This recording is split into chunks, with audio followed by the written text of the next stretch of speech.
ሰላም ጤና ይስጥልኝ ውድ የሙዳይ ሮራ ቤተሰቦች እንደምሰነበታችሁ። እነሆ የዛሬ ቅምሻ ሱዳን በዚህ ሳምንት 2 ዓመታትን ሊያስቆጥር ቀናት የቀሩት የሱዳኑ የእርስ በርስ ጦርነት መቋጫ ያገኘ ይመስላል። ለዚህም ደግሞ ድርድር ሳይሆን የወታደራዊ መሪ አብዱልፈታህ አልቡርሃን ጦር እያስቆጠረ የሚገኘው ነጥብ ጦርነቱ ማን እንደሚያሸንፍ የሚጠቁም በመሆኑ ነው። ሰሞኑ እየታየ ያለው የጦርነት ውጤት አዝማሚያም የማታ ድሉ ለሱዳን ጦር አዛዥ ለጀነራል አብዱልፈታህ አልቡርሃን ያጋደለ ይመስላል። ለዚህም ዋናው አብነት የፈጥኖ ደራሽ ኃይሉ አርኤስኤፍ ከካርቱም ማፈግፈጉ ማመኑ ነው። በሌላ በኩል ድል የተቆጠረባቸው የፈጥኖ ደራሽ መሪ ጀነራል መሐመድ ሐምዳን ደጋሎ ወይም ደግሞ ሄሚቲ ከሱዳን ዋና ከተማ የወጣሁት ለታክቲክ ነው፣ ከካርቱም የወጣሁት ተጠናክሬ ለመመለስ ነው ብለዋል። ጀነራሉ ከሱዳን ጦር ጋር የሚደረገው ውጊያ እንዳላበቃም ነው ያስጠነቀቁት። አልጀዚራ እንደዘገበው ሄሚቲ በመባል የሚታወቁት ጀነራል መሐመድ ሐምዳን ደጋሎ በቴሌግራም ተግባራቸው ላይ በላኩት የድምጽ መልእክት እውነት ነው፣ ባለፉት ጥቂት ቀናት ውስጥ በኦምዱርማን እንደገና ቦታ ለመያዝ ከካርቱም መውጣት ነበረብን። ይህ በአመራር የተወሰደ የጋራ ታክቲክ ውሳኔ ነበር ብለዋል። ድርድር ወይም ስምምነቶች አሉ ብለው የሚያስቡ ሁሉ ተሳስተዋል። ከነርሱ ጋር ስምምነት ሆነ ውይይት የለንም፣ በጦር መሳሪያ ቋንቋ ብቻ እነጋገራለን በማለት ነው የተደመጡት። የሄሚቲ አስተያየት የወጣው የሱዳን ጦር ቀደም ሲል ፈጥኖ ደራሽ ድጋፍ ሰጪ ኃይሉ ጥቃት ለመሰንዘር ይጠቀምበት የነበረውን የካርቱም መንትያ ከተማ በመባል በመታወቀው ኦምዱርማን የሚገኘውን ማዕከል በመቆጣጠር የተገኘ ውጤት ማጠናከሩን በቀጠለበት ወቅት ነው። የሄሚቲ ጦር አሁንም በኦምዱርማን የተወሰኑ ግዛቶች ተቆጣጥሮ ይገኛል። ይህ በእንዲህ እንዳለ የሱዳን ጦር መሪ ጀነራል አብዱልፈታህ አልቡርሃን ጦሩ የፕሬዝዳንቱ ቤተ መንግስት በጦርነት የተጎዳውን የአውሮፕላን ማረፊያና ሌሎች በከተማው መሃል የሚገኙ ቁልፍ ቦታዎችን ከተቆጣጠረ በኋላ እንደማያፈገፍግም ቃል ገብተዋል። ይቅር አንልም፣ አንደራደርም፣ ድሉ የሚጠናቀቀው የመጨረሻው አማጺ ቡድን ከሱዳን ሲጠፋ ብቻ ነው ብለዋል። አልቡርሃን የኢድ አልፈጥርን በዓል ምክንያት በማድረግ ባደረጉት ንግግር እንዳሉት ከሆነ የድሉ ደስታ ሙሉ የሚሆነው የመጨረሻው አማጺ ቡድን ከሱዳን ምድር ተጠራርጎ ሲወጣ ወይም ሲወገድ ነው። ጦርነቱ በሀገርና በህዝብ ላይ የከፋ ጉዳት መድረሱን ቢያነሱ ጀነራሉ ሰማዕቶቻችንም ቸል አንልም ብለዋል። ጦርነቱ ከጀመረ በኋላ አልቡርሃን በፕሬዝዳንቱ ቤተ መንግስት ሲገኙ ይህ የመጀመሪያቸው ሊሆን እንደሚችል ነው ቢቢሲ የዘገበው። የእርስ በርስ ጦርነቱ የመጀመሪያ ሰሞኑን ፈጥኖ ደራሽ ኃይሉ ከካርቱም አብዛኛው ክፍል ተቆጣጥሮ ነበር። የአልቡርሃኑ መንግስትም መቀመጫው በቀይ ባህር ወደሚገኘው ፖርት ሱዳን ለማዞር ተገደዱ ነበር ነው ቢቢሲ በዘገባው ያስታወሰው። ሚያዝያ 2015 ጀምሮ በሱዳን ጦርና በፈጥኖ ደራሽ ድጋፍ ሰጪ ኃይሉ መካከል ነበር የእርስ በርስ ጦርነቱ የተጀመረው። ጦርነቱ የተጀመረበት ዋነኛ ምክንያት የስልጣን ሹኩቻ ነበር። በ2014 በሱዳን ከተካሄደው ወታደራዊ መፈንቅለ መንግስት በኋላ የሱዳን ጦር አዛዡ አብዱልፈታህ አልቡርሃንና የፈጥኖ ደራሽ ድጋፍ ሰጪ ኃይሉ መሪ መሐመድ ሐምዳን ደጋሎ ስልጣን ተጋርተው ነበር። ሆኖም ሁለት የታጠቀ ኃይል ሊኖር አይገባም፣ የፈጥኖ ደራሽ ድጋፍ ሰጪ ኃይሉ በሱዳን ጦር ስር ሊካተት ይገባል በሚለው ጉዳይ ሁለቱ ጀነራሎች ሊግባቡ ባለመቻላቸው ጦር ተማዘዋል። ህዝቡን ለመከራ ዳርገው ሀገሪቱንም ቁልቁል ለቀዋታል። ግጭቱ ከባድ ሰብአዊ ቀውስ በማስከተሉ በሀገሪቱ የምግብ፣ የውሃ፣ የመድኃኒትና ሌሎች አስፈላጊ አቅርቦቶች እጥረት ተከስቷል። በሱዳን ያለው የውስጥ መፈናቀል በዓለም ላይ ካሉት ከፍተኛ እንደሆነ ነው የተባበሩት መንግስታት ድርጅት የተረጋገጠው። በጦርነቱ ምክንያት በሚሊዮኖች የሚቆጠሩ ሱዳናውያን ቤታቸው ለቀው እንዲሰደዱም ተገደዋል። በሚሊዮኖች የሚቆጠሩ ከመኖሪያቸው ተፈናቅለው ወደ ጎረቤት ሀገር ሸሽተዋል። በጥቅም 2017 እንደተረጋገጠው 3 ሚሊዮን የሚጠጉ ሰዎች ወደ መካከለኛው አፍሪካ ሪፐብሊክ፣ ቻድ፣ ግብጽ፣ ኢትዮጵያ፣ ሊቢያ፣ ደቡብ ሱዳንና ኡጋንዳ ነበር የተሰደዱት። በጦርነቱ ሲቪሎችን ኢላማ ያደረጉና በሰብአዊ ሰራተኞች ላይ የሚፈጸሙ ጥቃቶች ጨምሮ የሰብአዊ መብት ረገጣዎች የሚገልጡ ሪፖርቶችን በተደጋጋሚ ወጥተዋል። ግጭቱ በሱዳን ያለው የፖለቲካ ክፍተት በማባባስ ወደ ሲቪል አገዛዝ የሚደረገውን ሽግግርን ማጨልሞታል። ችግሩ በሰላማዊ መንገድ ለመፍታት የተደረጉት በርካታ ሙከራዎችም አልተሳኩም። በሀገሪቱ ቢያንስ ከ150 ሺህ ሰዎች በላይ በጦርነቱ ህይወታቸው እንዳጡ ቢቢሲ ከሰሞኑ ባወጣው ዘገባ አመላክቷል። ሱዳን ትሪቡን እንደዘገበው ከሆነ ደግሞ 15 ሚሊዮን ገደማ ያህል ዜጎች ከቀያቸው ተፈናቅለው የመሰረተ ልማት ተቋማት ወድመዋል። ዜጎቹ ለከፋ ችግር፣ ረሃብ፣ ሰቆቃ ተዳርገው 30 ሚሊዮን ሱዳናውያን ሰብአዊ እርዳታ ጠባቂ ሆነዋል በማለትም ዘግበዋል። በሱዳን በ5 አካባቢዎች ረሃብ መከሰቱን እስከ ግንቦት ወር ድረስም በተጨማሪ 5 አካባቢዎች ሊዛመት እንደሚችል ዓለም አቀፉ የረሃብ ግምጋሚ ኮሚቴ ኤፍአርሲ መግለጹ ይታወቃል። የረሃብ ግምጋሚ ኮሚቴ በሪፖርቱ በካዳህ፣ ሜሊት፣ አልፋሽር፣ ታውሻ እና አልላይት በተባሉት አካባቢዎች በግንቦት ወር ረሃብ ሊከሰት እንደሚችልም ትንበያው አስቀምጠዋል።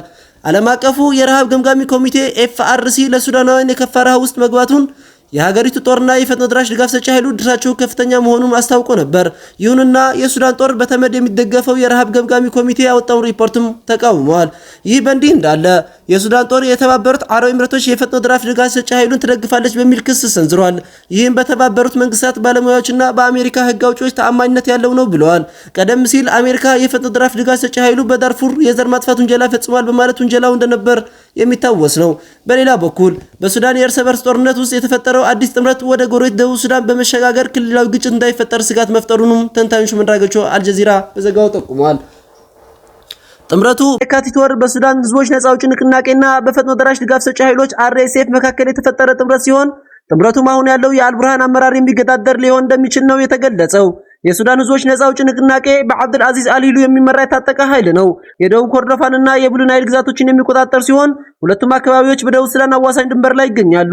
ተንታኞች እንዳሉት የሱዳን ጦር የደቡብ ሱዳን ሚሊሻዎችን በመደገፍ የሱዳን ህዝቦች ነፃ አውጪ ንቅናቄና የፈጥኖ ደራሽ ድጋፍ ሰጪ ኃይሉን በጋራ የሚጋሩት የ2000 ኪሎ ሜትር ድንበር ላይ በመዋጋት ምላሽ እየሰጠ ነው። በተያያዘም ቻድ የፈጥኖ ደራሽ ድጋፍ ሰጪ ኃይሉን ትደግፋለች በሚል ከሱዳን ጦር በኩል ቅሬታ ቀርቦባታል። ቻድ አርኤስኤፍ እንደምትደግፍ በአደባባይ ብትክድም የተባበሩ አረብ ኤሚሬቶች ለፈጥኖ ደራሽ ድጋፍ ሰጪ ኃይሉን የጦር መሳሪያ ለማቅረብ ቻድ እንደምትጠቀም ዘገባዎች ያመለክታሉ። ይህም ተከትሎም ቻድ ቀጥተኛ እርዳታ ትሰጣለች የሚለው ውንጀላን ከሱዳን ቀርቦባታል። ውንጀላው ተባብሶም አንድ የሱዳን ከፍተኛ ጀነራል በቻድ አውሮፕላን ማረፊያ ላይ ጥቃት ለመሰንዘር ዝተዋል። ቻድም ዛቻውን የጦር አዋጅ በማለት የጠራችው ሲሆን በዓለም አቀፉ ሕግ መሰረት ምላሽ ሰጣለ በማለት ቢቢሲን ዘግቧል። ትግራይስ እንዴት ሰነበተች? የተከበሩ የኢፌድሪ ጠቅላይ ሚኒስትር አብይ አህመድ፣ የተከበራችሁ ከፍተኛ የኢፌድሪ የመንግስት ኃላፊዎች፣ የተከበሩ አቶ ጌታቸው ረዳ፣ የተከበራችሁ የዲፕሎማቲክ ኮሚኒቲ አባላት፣ እንግዲህ በዛሬው ዕለት ታሪክ እዚህ አድርሶን ትግራይ ጦርነቱ አልፎ ከዛ 2 ዓመት የሽግግር ጊዜ ቆየን። በዚህ 2 ዓመት የሽግግር ጊዜ ጌታቸው ፕሬዝዳንት ምክትል፣ ጀነራል ጻድቃን ምክትል ሆነን ካቢኔያችንን ይዘን ብዙ ጥሩ ስራዎች ሰርተናል። በዛው ያክል ደግሞ ብዙ ድክመቶች ነበሩን። በተለይ በተለያዩ ጉዳዮች በዋናነትም ከፕሪቶሪያ ስምምነት መተግበር ጋር ብዙ ድክመት እንደነበረን ይታወቃል። ሁሉም የተሰሩት የነበሩት ድክመቶችም ሁሉም የነበሩት ጥንካሬዎችም የጋራችን ናቸው። እንግዲህ በዚህ ባለፉት ጊዜያት አንዱ ሲነሳ፣ አንዱ ሲጣል፣ አንዱ ሲወቀስ፣ አንዱ ሲወቅስ የኖርንበት ሁኔታ አለ። በተጨባጭ ግን የችግሩም የጥንካሬውን ባለቤቶች ነን እና አሁን እዚህ ደርሰን ጊዜያዊ አስተዳደሩ አሁን ያለበት ሁኔታ የግድ መስተካከል ስላለበት እዚህ ደርሰናል። እዚህ ደርሰን ያው ጊዜያዊ አስተዳደሩ መቀጠል ስላለበት ለቀጣዩ 1 ዓመት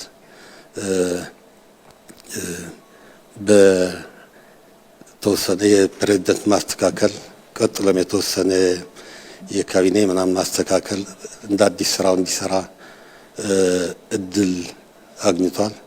በዚህ አጋጣሚ ይሄ እድል ለኔ ሲሰጥ ቀላል እንዳልሆነ አውቀዋለሁ። በጣም ከባድ ፈተና ነው። በእንትን ሲታሰብ የምትመኘው ነገር አይደለም። የዛው መጠን ደግሞ ጥሩ ከስራህ ደግሞ እድል እንደሚሆንም አውቃለሁ እና ፈተናዎቹም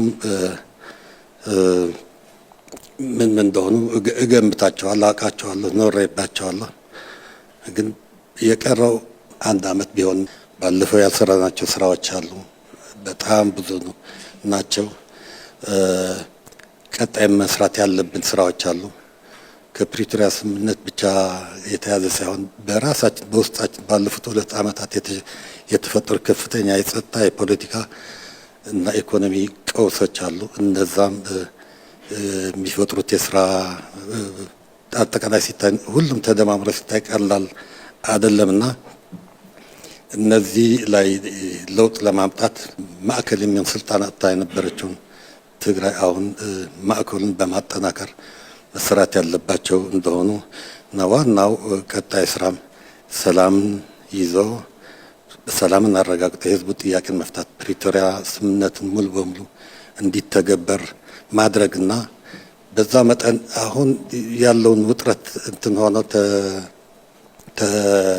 ተረግቦ ሁሉም ያለው የፖለቲካ አካሄዳችን ለውጥ የምናደርግበት የወጣቱ የለውጥ ፍላጎትም ምናሳካበት ቢያንስ ትንሽ መልክ ምናስይዝበት አይነት ሁኔታ ይፈጠራል የሚል ግምት አለኝ። ለዚህ ስራ